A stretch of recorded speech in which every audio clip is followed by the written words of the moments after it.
বিসমিল্লাহির রহমানির রহিম। নাহমাদুহু ওয়া নুসাল্লি আলা রাসূলিল কারীম। মাননীয় সাংবাদিক বন্ধুরা, গতকাল থেকে বাংলাদেশে এক ধরনের শোকাবহ অবস্থার পরিস্থিতি বিরাজমান এবং এটার সুযোগ নিয়ে কিছু দুষ্ট চক্র এখানে সুবিধা নেওয়ার জন্য চেষ্টা করছে। তো প্রথমে আমি গতকাল যারা শহীদ হয়েছেন তাদের আত্মার মাগফিরাত কামনা করি, তাদের পরিবারের প্রতি সমবেদনা জ্ঞাপন করছি। যারা আহত হয়েছেন তাদের জন্য আমরা সমবেদনা জ্ঞাপন করি এবং তাদের যাতে সুচিকিৎসা হয় সে দাবি করি গভর্নমেন্টের কাছে। ইতিমধ্যেই বাংলাদেশ জামাত ইসলামী আমির সহ নেতৃবৃন্দ গিয়েছেন এবং তাদের চিকিৎসার জন্য প্রয়োজনীয় সহযোগিতা আশ্বাস দিয়েছেন। আর যারা মারা গিয়েছে তাদের ব্যাপারে আমরা তাদের পাশে ইনশাআল্লাহ দাঁড়াবো। আমরা সুচিন্তিত ভাবেই আগাচ্ছি, সেই জন্যই তাৎক্ষণিকভাবে আমরা খুব বড় ধরনের কোনো ঘোষণা দিইনি। তবে আমি জামাত একটা অ্যামাউন্ট সেখানে বলেছেন সেটা এখানে থাকবে। আর 2 নম্বর একটা স্পষ্ট কথা বলতে চাই, সেটা হচ্ছে এই শোকাতর ভয়াবহ শোকাবহ পরিস্থিতিকে পুঁজি করে আমরা দেখলাম যে আজকে সকালে মাইলস্টোনের এখানে একটু বিশৃঙ্খলা তৈরি করেছে, আবার সচিবালয়ের এখানেও বিশৃঙ্খলা তৈরি করছে। যারা আহত হয়েছেন নিহত হয়েছেন তাদের পরিবারের দাবি থাকবে, এটা খুবই স্বাভাবিক। পুরা নেশন এখন তাদের প্রতি আছে। আজকে সরকারও শোক দিবস পালন করেছে, কিন্তু এর পিছনে শোনা যায়, আমরা কনফার্ম না, যে আওয়ামী লীগেরও কিছু কিছু দুষ্ট চক্র এই পরিস্থিতিকে ঘোলাটে করার জন্য চেষ্টা চালাচ্ছে। আমরা স্পষ্টত বলতে চাই যে 15 বছরে আওয়ামী লীগ যে কাজ করেছে এটা আমি বর্ণনা না করে বলতে চাই, সেই বিতাড়িত, পরাজিত এবং দেশ ত্যাগে বাধ্য সেই অপশক্তি বাংলাদেশে পুনরায় রাজনীতিতে পুনর্ভাব হওয়ার কোনো সুযোগ নেই, কোনো অধিকার নেই।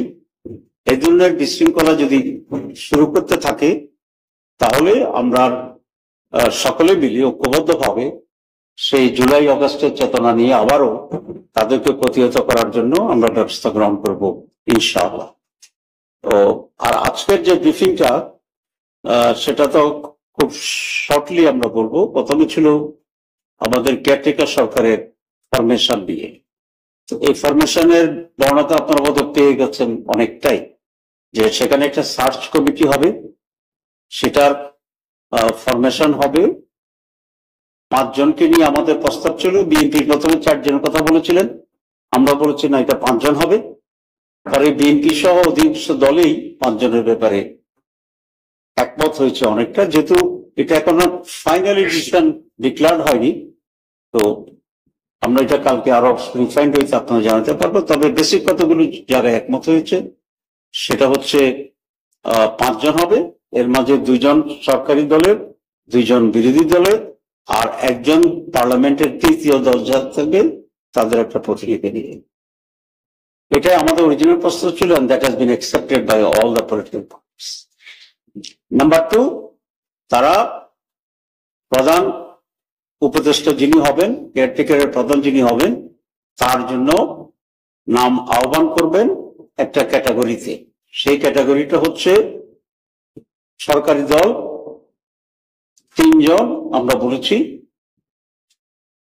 বিএনপি বলেছে 5 জন, বিরোধী দল 3 জন আমরা বলেছি, বিএনপি বলেছে 5 জন। তো এতে কোনো অসুবিধার কারণ নেই, তারাও 5 জনের রাজি হইতে পারে, 3 জনে, আমরাও 5 জনের রাজি হইতে পারি। এটা বেসিক, খুব বড় কোনো সমস্যা না। বিএনপি বলেছিল তৃতীয় দল আর প্রয়োজন নাই, সরকারি দল বিরোধী দলই মিলে প্রস্তাব করবে এবং তারা ডিসাইড করবে। আমরা এখানে একটু ডিফার করেছি, আমরা বলছি না, তৃতীয় দল যেটা আছে তারাও প্রস্তাব করতে পারবে 2 জন করে বা 3 জন করে। আর বাকি যতগুলো দল পার্লামেন্টে আছে প্রত্যেকটি দল 1 জন করে নাম প্রস্তাব করতে পারবে।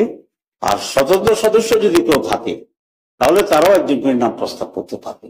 সুতরাং it is from the parliament, কিন্তু পার্লামেন্টের ভিতরে একটা ওয়াইডার প্রতিনিধিত্বমূলক একটা ব্যবস্থার কথা আমরা বলেছি, যেটা সব দল, স্বতন্ত্র সংসদ সদস্য, সরকারি দল, বিরোধী দল, তৃতীয় দল সবাইকে অ্যাকোমোডেট করে একটা প্রস্তাবনা হবে এবং সেই প্রস্তাবনা থেকে ঐকমত্যের ভিত্তিতে 5 জন হচ্ছে বাছাই কমিটি, তাদের ঐকমত্যের ভিত্তিতেই এই সংখ্যা যেটা 20-21-এর মতো হয়, সেখান থেকে একজনকে তারা সিলেকশন দেবে এবং যাকে সিলেকশন করবে ঐকমত্যের ভিত্তিতে তাকে প্রেসিডেন্টের কাছে প্রস্তাব দেবে, প্রেসিডেন্ট সেটাকে শপথ পড়াতে বাধ্য হবে। এখন প্রেসিডেন্টের কোনো আগ্রহ নাই শপথ পড়ানো ছাড়া।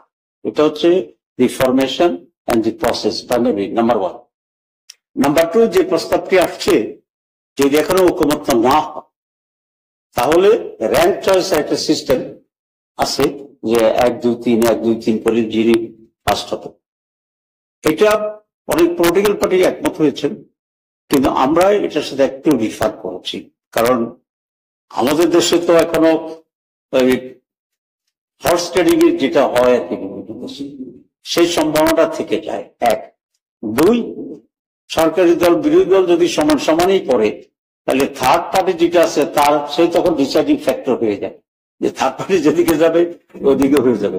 তো এটা আরেক ধরনের উইকনেস কেয়ারটেকার সরকারের প্রধান হিসাবে। এই সব কিছু মিলে আমরা বলেছি যে ভোটিং যে সিস্টেমটা আমরা বলেছি সেটা আমরা মনে করি এটা প্রপার না, কারণ এই ভোটিং এর মাধ্যমে অনেকজন লোক আসবে যেটা থার্ড পার্টির প্রায়োরিটিতে হবে অথবা কেনা বেচার সুযোগে সেটা হয়ে যেতে পারে। তো এটা যদি হয় তাহলে তো প্রপার যে লোককে আমাদের কেয়ারটেকার সরকার যার জন্য এত আন্দোলন সংগ্রাম, সেই উদ্দেশ্যটা সেখানে ব্যাহত হয়ে যাবে। আবার পার্টিজান, আবার টিল্টেড, আবার এক সাইডে চলে যাওয়ার মতো লোক এখানে এসে যাবে। এখন প্রশ্ন আসছে যে তাহলে কিভাবে এখানে কমিশনার, আমরা যেটা বলেছি যে এখানেই ঐকমত্য হবে, ঐকমত্য না হলে তখন মাত্র ত্রয়োদশ সংসদে যেটা ছিল বিচারপতিদের এখানে যাবে। কমিশন এখানে হাউস এখানে খুব শার্পলি ডিভাইডেড। হাউসের কথা হচ্ছে যে প্রথম যেটা সেটা তো হয়ে গেল, যদি না হয় তাহলে ভোটিং যে সিস্টেম সেটা আসবে। হাউসের অনেকের মত ওটা যদি না হয় তাহলে এক জায়গাতে সলিউশন করতে হবে, সেটা হচ্ছে আমাদের বিচারপতিদের কাছে। বাট ইন স্পিরিট বিচারপতিদের যাওয়াটা 3 নম্বরে, 1 নম্বরে না, কারণ বিচারপতিদেরকে অ্যাভয়েড করে যদি করা যায়, স্পিরিটটা আছে সেখানে, আমরা স্পিরিটের সাথে খুব দ্বিমত পোষণ করি না। কিন্তু কিছু যদি না হয় এক জায়গায় তো থামতে হবে। এটা তার কমিটি হইল না, গভর্নমেন্ট ফর্ম হইল না, তাহলে ইলেকশন করবে কি করে? সুতরাং আমরা বলছি তারপরে বিচারপতিদের এখানে আসে, এখানে একটা আমাদের স্টপ দিতে হবে। এখন হাউস যেভাবে এটাকে কনক্লুড করেছে আজকে, যে একটা রাস্তা বিচারপতিদের যাওয়ার আগে একটা রাস্তা বের করা যায় কিনা, বা আমরা যে ইলেকশনের কথা বলছি সেটার মাঝে আরো কোনো রিফাইন করা যায় কিনা, যাতে বেচা কিনাটা একটু কষ্টকর হয়ে যায়, তো বা ভিন্ন কিছু পাওয়া যায় কিনা। সেই জন্য আজকে আমরা বলেছি যে আমরা এখানে ডেডলক তৈরি করব না জামাত ইসলামী, কিন্তু আমাদের যে আশঙ্কাগুলো আছে সেগুলোকে অ্যাড্রেস করা যায় কিনা, আরো অল্টারনেটিভ করা যায় কিনা বিফোর গোয়িং টু দি বিচারপতি। তো এই জন্য একটু সময় আমরা নিয়েছি, আমরা আবার বলবো এবং আমরা চেষ্টা করব যে আরো রিফাইন্ড এবং মোর ক্লোজার টু পিউরিটি যদি নেওয়া যায়।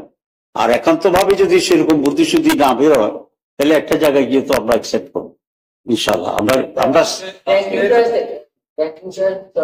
ব্যাপারটা আপনারা এখনো সিদ্ধান্ত জানান না। আরেকটা ব্যাপার আসছে যে সংখ্যাগরিষ্ঠতা মোটামুটি করা যায় কিনা। সংখ্যাগরিষ্ঠতার ব্যাপার আমরা যাচ্ছি না এই জন্যে যে তাহলে তো কনসেনসাস না, যারা কোনোভাবে একটা দুটা ম্যানেজ করতে পারে ভোট, তাহলে তাদের পক্ষে চলে যাবে। এটাতে সাধারণত সরকারি দলের বেনিফিটটা নেয়।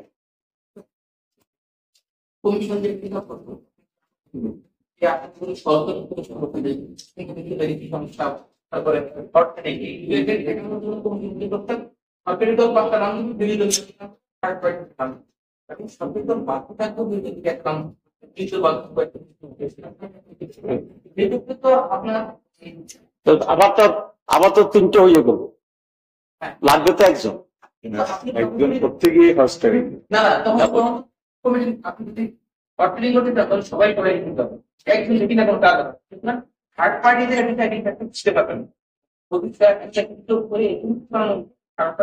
এই জায়গায় ডিসাইড হবে না। আর সঠিক আপনার তালিকা থেকে কারণে আসলে আমি তো ডেফিনেটলি এটা বোঝাচ্ছি না যে কিনবে বা বিক্রি হবে, না হওয়াটাই তো বাঞ্ছনীয়, কিন্তু still there is a small ছিদ্র। আমরা এটাকে আরো কত মিনিমাইজ করতে পারি যাতে ছিদ্র থাকলেও বাতাস ঢুকতে না পারে, ঠিক আছে? এত মিনিমাইজ করার জন্য উই হ্যাভ বিন ট্রাই। আমাদেরকে একটু সময় দিয়ে আমরা ট্রাই করি না, ভালোটাই তো চাচ্ছি আমরা। কিন্তু যদি একেবারে আর অল্টারনেটিভ বেটার কিছু পাওয়া না যায়, তাহলে এক জায়গায় গিয়ে তো আমরা এগ্রি করতেই হবে, তাহলে উইল ডু দ্যাট। আচ্ছা, কিন্তু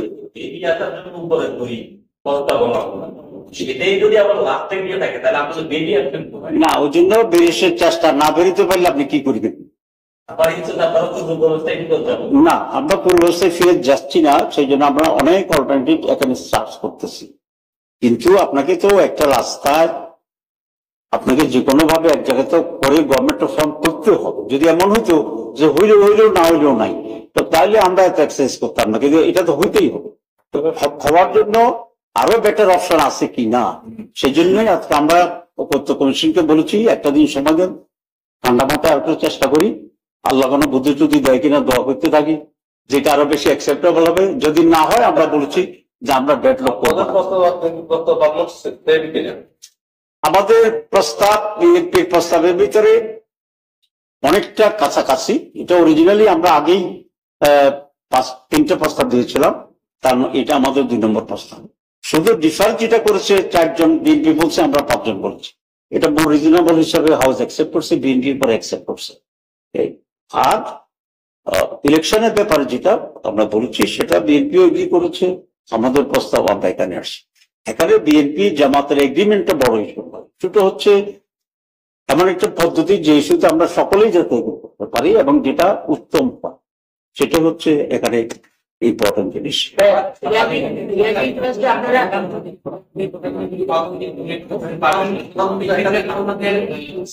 আচ্ছা, এখানে এটা খুব একটা ইম্পর্টেন্ট কোশ্চেন যে আরেকটা যে এজেন্ডা ছিল প্রধানমন্ত্রীর কোন কোন জায়গায় থাকতে পারেন। বিএনপি বলেছে প্রধানমন্ত্রী, leader of the parliament and head of the party, 3টাই একজন হইতে পারে। আবার এনসিপি সহ কোন কোন দল বলেছে যে 3টাতে 3 জন থাকতে হবে। যিনি লিডার অব দি হাউস হবেন উনি প্রধানমন্ত্রী হতে পারবেন না, পার্টি চিফ হতে পারবেন না। যিনি পার্টি চিফ হবে উনি প্রধানমন্ত্রী হতে পারবেন না, লিডার অব দি অপোজিশন হতে পারবেন না। আমরা বলেছি না, 2টা। আমরা 2টা বলেছি, সেটা কি প্রধানমন্ত্রী এবং লিডার অব দি হাউস একজন হতে পারবে এবং একজন হওয়া উচিত, কারণ লিডার অব দি হাউস আর প্রাইম মিনিস্টার যদি এক না হয়, তাই পার্লামেন্টের ভিতরে সামঞ্জস্যহীনতা হবে, না ডিফারেন্স হবে। তবে আমরা বলছি যিনি প্রধানমন্ত্রী হবেন তিনি একই সময়ে দলীয় প্রধান হবেন না।